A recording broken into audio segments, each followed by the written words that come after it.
Hey guys, welcome to an interesting video on Wild Rift. So today we're back with our patch 4.1b tier list. Now we didn't do one last patch, so this is of course, the last one we did was I think on patch 4.1, so we haven't had an update to this in quite a while, but honestly, even now as I was doing it, I didn't feel like there was that many changes. Of course we have the introduction of Vladimir, and of course we have some like minor buffs and nerfs to like certain runes like Mark of the Week getting buffed, Glacial getting nerfed, and like of course we also have some other changes like mana boots getting nerfed, etc. But overall, I don't think this really affects all that much. So as you guys can see here, this is our top lane tier list. Not a lot has changed. I'm gonna go over what really has changed and why. So Ornn hasn't changed, by the way. Is still at the top of the tier list. I think that Ornn is simply just the most broken top lane champion. I think he's probably like in a tier of his own, like S++ tier, if there's such a thing. And the reason for that is he has so much CC, he has so much utility with buying items out of base, letting other people buy items out of base. He is so tanky because of his passive, and even so, he still does insane amounts of damage. Like I have had multiple games where as an ADC, the Ornn does similar damage to me, sometimes more, sometimes less, and I think it's completely ridiculous. So Ornn, too tanky, too much damage. I think he's definitely going to be getting nerfed again. He has been getting nerfed a couple of times, but I think he's going to be getting nerfed again pretty soon. So the next thing to discuss is Renekton. I've moved Renekton up from S to S+, because honestly, I feel like the main issue with Renekton at the moment is the fact that he's not very popular. But in reality, I think that Renekton is very strong. If you play against like players who actually know how to play Renekton, like good Renekton mains, etc., you'll find that Renekton pretty much is able to win lane against almost every champion, and furthermore doesn't really have very difficult matchups, all things considered, and I think that he's basically just a really strong champion if you can play him appropriately. Now I've actually moved Jace down because I found that Jace has pretty difficult matchups in the top lane, because although he can free farm first strike, he can't really kill people very easily. Like if you take a look at like the champs in the S+ tier, you'll realize that Jace is quite a big issue in killing all of them, although he can farm a lot of free first strike gold. So he's of course still one of the top champions in top lane, but I don't think he's quite at the top tier anymore. So Akali of course did get that huge bevy of buffs, but I haven't moved her up to the S+ tier, and the main reason I have not done that is because of two reasons. Firstly, number one, Akali is a squishy, so it's going to ruin your team comp quite tremendously, and secondly, she has quite a lot of trouble picking up kills in the top lane as well. So of course, if you're playing against any of the top lane champions, it's really difficult to kill as Akali, because Akali of course is an assassin, and these are all like fighters and tanks, which of course are not so easy to kill. So Camille I've actually moved back up into the S tier, because obviously I think that Camille is actually pretty strong, and I definitely underrated her quite a bit, and can definitely carry the game. So I've moved Darius down into the A+ tier because I didn't feel that Darius was really having that much of an impact in top lane anymore. And of course we have Jarvan, who has those new buffs to his ultimate, which makes like the tanky version of Jarvan even better. And finally, last but not least, I'm going to cover the elephant in the room, which is Vladimir. So Vladimir is a big question mark for me, and the reason I say this is because I personally obviously don't play Vladimir because I'm an ADC main. I played Vladimir once in ARAM, which is not really good sample size to really get a good feel for him, and I've played against Vladimir about a total of 3 times. So I think that majority of the community, like I'd say like 90% of the community, is saying that he's completely overpowered, but I think that there's also a small 10% of the community or so that's saying like he's very underpowered or something like that. And honestly, as I said, I'm gonna come clean here, not gonna lie to you guys, I have completely no idea how strong he is. In the few matches that I played against him, I've realized that his damage is decent, but not absurd. Like I haven't actually gotten one shot by a Vladimir before, so based on the fact that I've not gotten one shot by Vladimir before, but take note I only played against him in 3 matches, I don't think he's probably not completely OP, and I think that one of the main reasons why most people suffer against Vladimir is because they don't really know what he does. Like with his point and click Q thing, and like his bar, like when he gets to his red bar, which gives him extra movement speed and stuff, I think most people don't know what Vladimir does, so they are not aware that they need to run when his bar is about to charge up to full, because he's gonna get a burst of movement speed, and when that happens you can't outrun him. And the second thing most people are not aware of, they are of course aware of the pool, but a lot of things that people are not aware of is his E doing a huge amount of AoE damage. There are so many times where I've seen him charge up a fully charged E in the middle of an entire team and no one is even moving out of the way, which is completely ridiculous because if people knew what the champion did, I don't think anybody would just stand inside his E and just let him charge it up and just let it explode. It's the equivalent of Nunu ulting and 5 people on the enemy team just staying in the middle and whacking him while he's full charging his ult, and then his ult explodes and just pretty much one-shots everybody. That wouldn't really happen if you knew what Vladimir did. So I think probably the main reason why Vladimir is considered really, really overpowered at the moment is likely because players cannot really not play him, but cannot really play against him properly because they don't really know what he does. And in fact, I've seen some pretty bad Vladimirs do pretty well as well in those 3 games. I think I played against only one okay Vladimir. The other 2 weren't that good, but they still got pretty fed most of the time because people really didn't know what they're doing against him. So that's probably the main reason why Vladimir is very strong. However, I'm gonna put him at the bottom of S tier because I feel like this is generally where most new champions power levels are when they come into the game. Generally they're not completely busted and generally they're not very weak either, so I think he's probably around somewhere here in reality, but of course, as I said, I'm not really fully sure. But anyways, let's move on to talking about our jungle. Okay, so in the jungle, of course, we still have like the Kayn, the Kha'Zix, the Evelynn, the assassins up there. Lee Sin also still really, really good for good Lee Sin players. Although, in the last couple of months, I think Lee Sin has become a lot less popular. There was a period of time where Lee Sin was very popular, and even amongst people who weren't good Lee Sins. But I think now it's really when you see a Lee Sin, it's generally a good Lee Sin because most casual jungle players wouldn't pick Lee Sin anymore. So definitely when you see a Lee Sin, it's definitely going to be a good one, and definitely that makes the champ look better. And Twitch, I've moved up from the bottom of A+ into S+ tier because I've personally played Twitch a lot.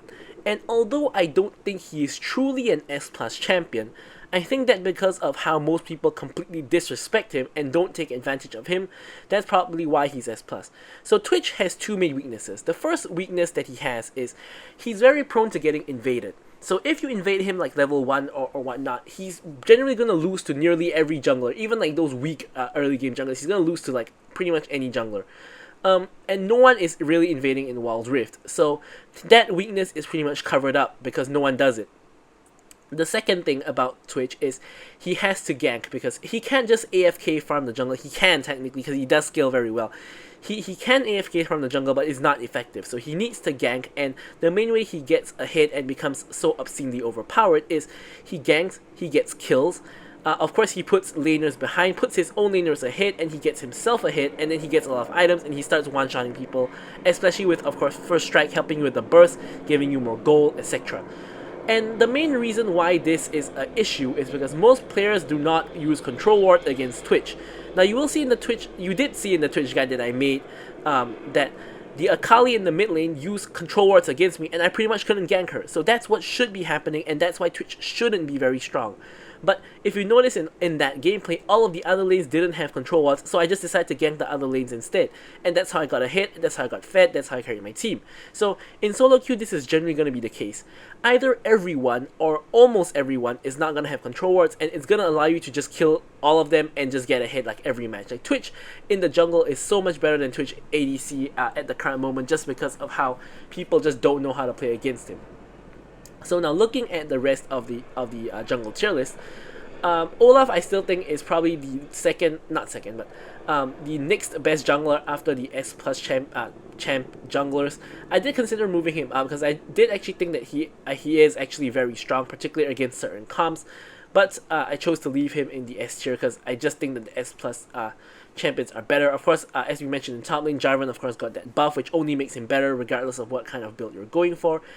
And probably the next big change is Fizz. So Fizz is now in the A+ tier. I've moved him up all the way from one of the bottom tiers, I think C tier. And the main reason I moved him up is, firstly, it's the kind of build that he can go now. Of course, you have the sudden impact plus the mana boots, plus of course your Prophet's Pendant, etc. You can get absurd amounts of pen in the early stages of the game, and this basically makes your damage almost like true damage because the enemy team doesn't even have that much MR in the first place. So with this, despite your jungle clear being completely trash, if you can get off like 1 or 2 good ganks and like get a lead, you can basically become a one-shotting machine. Like if you manage to like gank and get like 2 kills, for example, or you gank twice and get 2 kills, pretty much every time you gank after that, as long as you like hit your ult, this is gonna be like a guaranteed kill. Even if they go under tower, it's still gonna be a guaranteed kill, and you most likely will survive unless you're already really low. So Twitch can be a one-shot snowballing kind of machine if the opportunities are correct, but of course they aren't always gonna be, so easy to execute. So of course he's not gonna be too high of a tier, but I'm definitely giving him a huge bump up in terms of his ranking. And rest of the tier list pretty much remains the same. Let's talk about the mid lane now. Okay, so first things first, let's just get rid of the Vladimir explanation. Of course, the Vladimir explanation is completely identical to the top lane explanation. If you guys want to hear the explanation and you skip to this part, go to the solo lane / Baron lane, the tier list section of the video. I explained Vladimir at the very end right before talking about the jungle. So same explanation from Vladimir here. So now let's talk about who's at the top. So Akali, Zed, and Zoe. These are the 3 champs I believe to be the best for the mid lane at the moment. Now the order between Akali, Zed, and Zoe, I honestly think it's about the same. You could order them in any way you want.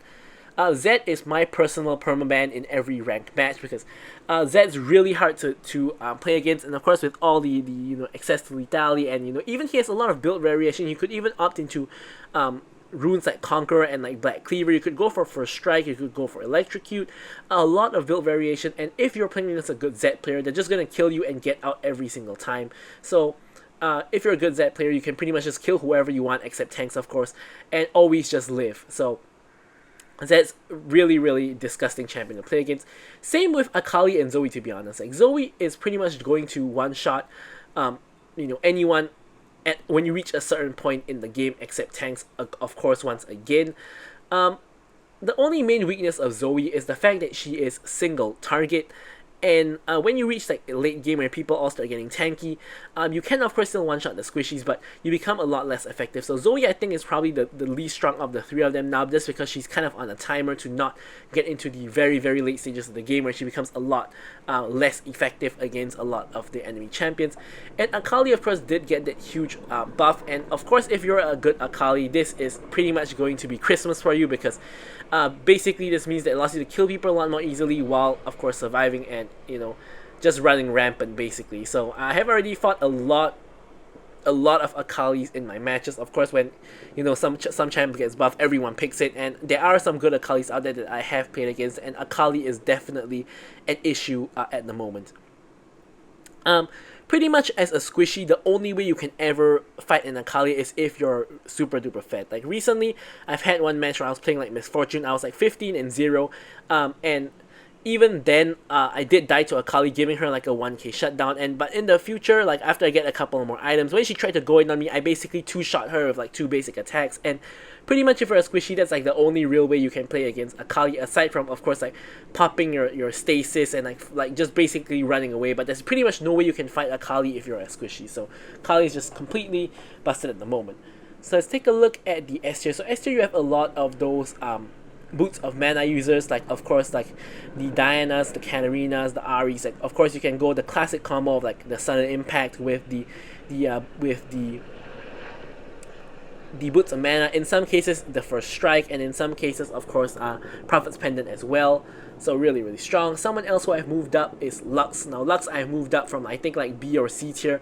She used to be pretty bad, but honestly I've played against Lux mid many a times, and Lux mid is actually really good, because with the First Strike as your rune, pretty much if you hit a root onto anybody, that is a guaranteed kill. Like you hit the root, you ER, and that guy is gonna get one shot because of the First Strike. So now every time I play against Lux, I have to pay a QSS tax and get that QSS, so that if I get hit by the root, I'm not gonna get one shot, which is yeah. So Lux pretty much just one shots people now. Of course, maybe at the early game, maybe not. Maybe 1 or 2 items in, she's gonna one shot everybody. So really strong.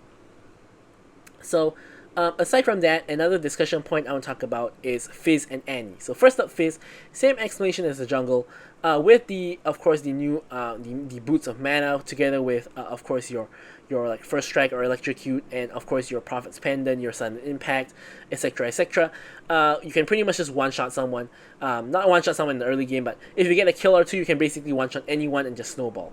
So next I'm going to talk about Annie. So Annie of course did get her rework, and I mentioned of course when I made the last tier list that I wasn't really sure where she was at. Now I am kind of sure, and I think that she's only like in the A tier. Why? Because basically Annie still suffers from the same problem, which is how predictable she is. She basically can only do one thing, which is to basically proto belt or flash and then ult people and unleash her full combo, and then she's basically done after that. Even if you have the extra knockup, like really the extra knockup doesn't help you one shot someone. It helps you with CC. Like imagine if they survive and they're chasing you, helps you peel them away, or helps you get extra CC for your team to finish off kills or whatnot. But that extra knockup honestly doesn't really help you all that much, and it doesn't resolve the problem of you being completely predictable with your combo. So overall, I don't think that Annie became all that much better, and I just moved her up a couple of spots because I did think it made her better, but not really that much better. Definitely not top tier kind of better. But with that said, let's talk about ADCs. So honestly, of course, ADC is my main role, but ADC meta is pretty stale. But I'm just gonna talk about how basically every ADC is very viable at the moment. Like even Ashe and Miss Fortune, who are kind of the two worst ADCs at the moment, it's still A tier. Like A tier is still good. Like I honestly don't think that there are any bad ADCs in the game at the moment. I felt this way for like pretty much the last year. Like honestly, like Ashe and Miss Fortune can work in certain team comps, and they can work if you're really good at those champions. So they can work. So honestly, let's take a look at like from the top down. So Tristana, Kai'Sa obviously still the best. Both of them are hyper carries, pretty mobile. Kai'Sa can build AP or AD. Of course, AP builds kind of more popular at the moment, but you do still need to remember Kai'Sa is an ADC that can build AD. Ezreal, a lot of build diversity at the moment, and of course, as I mentioned, does a lot of damage with the Kraken Slayer rune, and very, very safe as well, just really, really strong. Corki, of course, really your best, actually maybe not even your best magic damage option anymore. I think Kai'Sa might be your best magic damage option, but Corki still really, really good for of course your team fights and your packages and all that as well. Varus, I still think he's extremely strong because of how versatile he is. He can go full one-shot lethality, full one-shot AP. He could go for of course your on-hit kind of builds like Blade of the Rune King, Rune's Hurricane kind of builds. He could go for crit builds. He basically is a one-stop shop. He can build basically anything under the sun, of course, except tank builds. I mean, you technically could build a tank build. You can build like a lethality, not lethality. You could build like a utility, like tank Varus, I guess, but no one does that. Don't do that. But basically, you can go for whatever kind of build your team needs, depending on if the enemy team is full squishy. You could go for lethality. If the enemy team is really tanky, you could go for maybe like on hit. Of course, if the enemy team, if your team lacks AP, you could go for AP. Basically, if you're like a Varus one trick, for example, you can build him to fit any situation. So he's just really, really versatile and really, really strong. Really good damage, really good utility, etc. Now, Jhin barely misses out on the S tier in my opinion. I think Jhin is like really strong in terms of just pure damage. Like really, Jhin is just pure damage. You do have a little bit of utility with of course your traps and your W, but really Jhin is just a pure damage. How good he is basically just determines on number one how much damage he does, number two who else is good at the moment. And at this point in time, Jhin just really good damage and plays really well against other champs. So next champion I want to talk about is Zeri. Zeri I've actually moved up from the A+ tier because I find that out of course, as I mentioned in the last video, best hyper carries are going to be Tristana and Kai'Sa. Now, Vayne is pretty much going to be good against tanky matchups, only you don't really want to pick Vayne against other matchups. So of course, the other champions in S+ and S are not really true hyper carries. So the next true hyper carry that I think is the best after Kai'Sa and Vayne is actually going to be Zeri. And the main reason I think this is the case because Zeri versus champions particularly like Jinx and Twitch has a better early game. So Twitch and Jinx, like in the early levels and like when you have like let's say one item, you're really weak. But with Zeri in the laning phase, you're okay. Like you can still poke and you do decent damage with your autos, definitely better than Twitch and Jinx. And when you get like one or two items, you do scale up a lot more than Twitch and Jinx. So think that Zeri is probably not as bad as I thought she was. She's probably deserving of being in the S tier. Of course, when you get fed and whatnot, you can just 1v9 carry the game. And yeah, so once again, Neela, I've played a lot of Neela ever since her release, and personally, I think that Neela is very strong. Like, she is very strong. I don't think she's weak. But the main issue is, of course, her laning phase, where she can get bullied by every single ADC on the tier list, even those below her, because she has completely no range. And playing her well, basically, is dependent on you getting on top of an ADC. Basically, becomes like a melee champion getting on top of an ADC. And we all know how that goes, which is basically that the melee champion, if they have damage, is going to destroy you. Like, think of any fighter or assassin getting on top of you, Kali, a Fiora, a Camille, a Aurelia, whatever. It's kind of like that way with Neela. If she gets on top of you, she's kind of going to kill you. But the main issue with this is her actually getting on top of you. Of course, with engaged supports or whatnot, it is going to help her, but by and large, if you know how to abuse her in the laning phase, she's going to be put behind in the laning phase, and then she's going to have to struggle to catch back up. And when you're behind as a melee champion and you cannot like kill carries easily, it's going to be an issue. So it's pretty feast or famine when it comes to Nyla, honestly. So that's kind of the situation at the moment. So rest of the ADC is not going to discuss too much, but we're not going to talk about supports. Okay, so for supports, I finally decided to shift Lulu and Nami down. Before we talk about that, let's talk about who's in the S plus tier first. Now, Lux, same rationale as mid. You can build full damage, you can one-shot people, and this is an issue. Even if you're a support, just being able to one-shot someone, you basically support by eliminating one person from the enemy team. Like, that could be the enemy jungler, the enemy ADC, the enemy mid laner. Likely it's not going to be the enemy top laner if they're tanky, but basically you get the idea. You're eliminating one person out of the equation, that's how you support. One death equals to, like, I don't know, 20-30 seconds of CC because they're dead. So that's one way. The other way is to actually build support Lux and build to max out your shield and whatnot. And even if you do that, you're still really, really strong. Lux's shield is still insanely good. And yeah, so she's basically the best support at the moment in my opinion. Now Yuumi, especially in high elo, in the hyper carry-ish kind of meta, Yuumi is completely busted because she basically just makes that champ, whichever champ she's on, like 1.5 times of a champ instead, because of how much healing and extra stats she gives. Soraka, is still really strong. I think that her rework just basically spotlighted how strong she really is, and now people are realizing how strong she really is. And despite them nerfing down like her healing and whatnot by quite a bit, honestly she is still really strong. So she's just really strong. So now the next three champs, Lulu, Nami, and Karma, I think that they can be in the S plus tier. So you could basically say that they're somewhere in between the power levels of the S plus tier champions and the other S tier champions, but basically, Lulu is kind of like Yuumi, but probably a little bit, depending on the matchup, it could be a little bit better than Yuumi or a little bit worse than Yuumi. But Yuumi in general is just good in every matchup, whereas Lulu in some matchups you can get one shot and you're kind of useless. So kind of depends on the matchup. But Lulu is still really strong. Nami still really good, very aggressive lane support with a lot of utility, and Karma is kind of the same.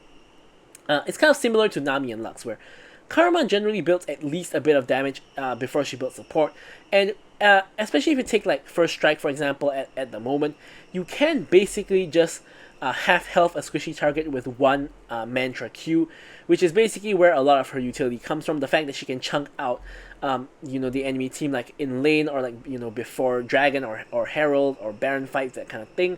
And yeah, so Pyke of course is a champion that if you're good at is always going to be good for you. And Rakan is probably like the best engaged support in the game. Actually, not probably, he is the best engaged support in the game at the moment.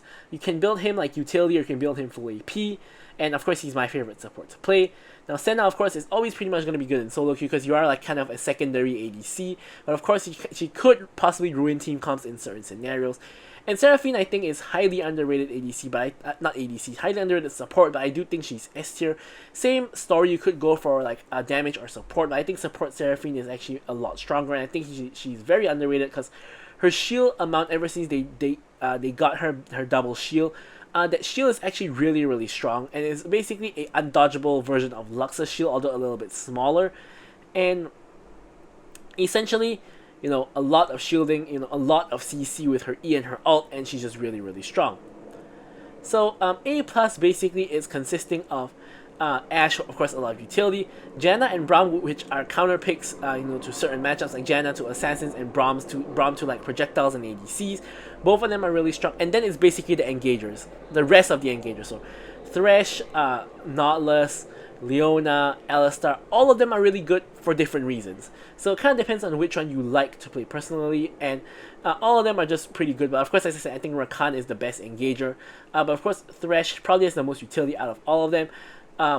Nautilus, the easiest to execute.